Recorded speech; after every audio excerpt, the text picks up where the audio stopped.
All right, let's shift gears a little as the political fallout from the conduct of disgraced outgoing mayor of the City of Tshwane moves to the courts. We ask whose responsibility the proper vetting process for councillors and public officials is.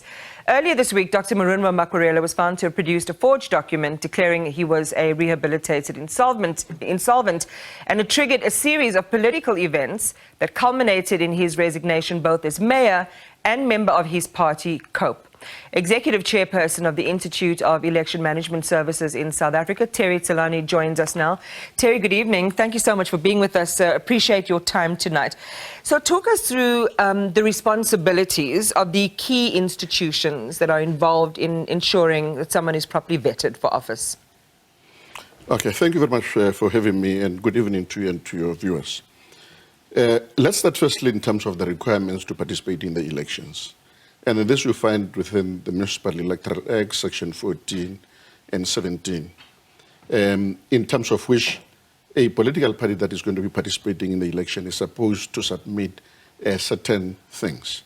Firstly, intention to participate in the elections, and secondly, a list of its candidates, and thirdly, to pay a certain amount of money that is required for the purpose of participating in the elections. Now, the list of candidates is accompanied by quite a number of other documents. The first one is a copy of an ID, and secondly, of a candidate. And secondly, it is a commitment by a candidate to comply with certain requirements. What are these requirements? The first requirement is that a candidate says, I am so-and-so, and I commit and I'm bound by the code of conduct. So they basically sign the code of conduct, and the political party sign the code of conduct. So by participating in the elections, a candidate is bound by the code of conduct as reflected within the Municipal Electoral Act. And the second aspect, which is at the bottom of the form that they sign, it says, I also state here that I am not disqualified in terms of the Constitution or any other legislation in the country. You know, so the responsibility, therefore, lies largely with the candidate, but also with the political party. And that's, may I just embroider on that particular point? So when you saw Dennis Bloem and Willie Madisha yesterday, you know, really railing against what they said was the failure of their structures at the very base level to do the kind of work you're saying is actually their responsibility to do at the outset, they were right. It's their responsibility. They've got to make sure that when they submit their list, they've got to make sure that there is compliance with the legislation and all other provisions within the legislation. But what it also suggests then, Terry, is that the candidate himself, by signing that document, precluding him from liability or any kind of adverse action that would preclude him from executing his duties of office or impede on his credibility, he knowingly at that first juncture committed a fraud. Absolutely. So there are three provisions that I think we've got to read together. The first one is Section 66. Section 66 says, of the Municipal Electoral Act, it says that all candidates who are participating in the electoral processes must ensure that they are in compliance with the code as well as with all the provisions within the law.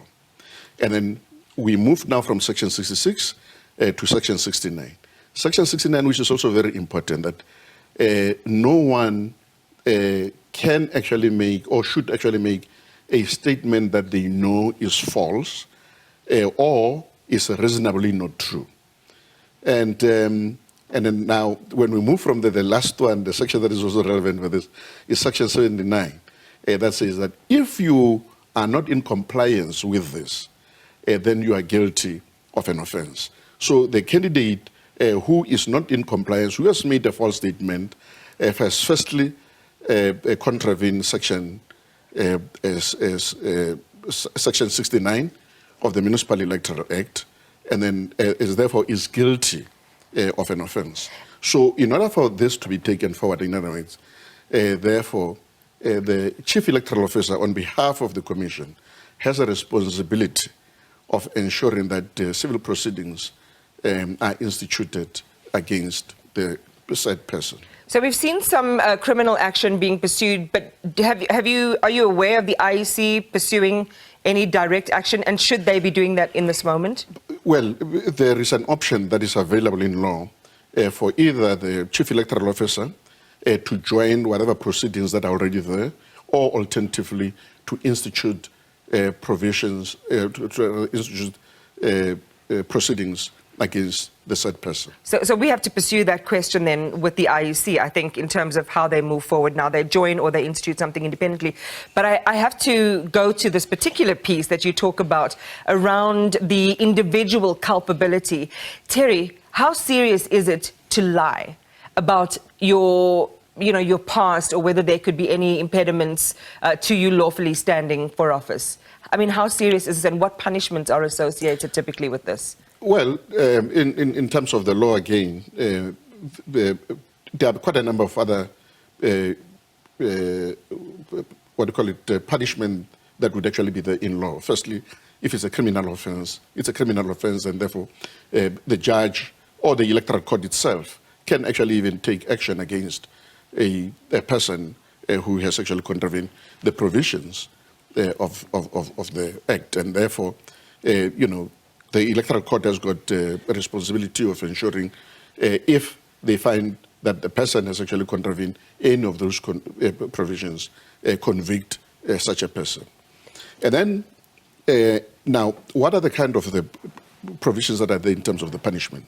One is that there is an aspect that says, firstly, a particular person can still get a warning, and then secondly, a fine not exceeding more than 200,000 can also be imposed on that person. But the only relevant authority that can do that, it's not even the IEC that can do that.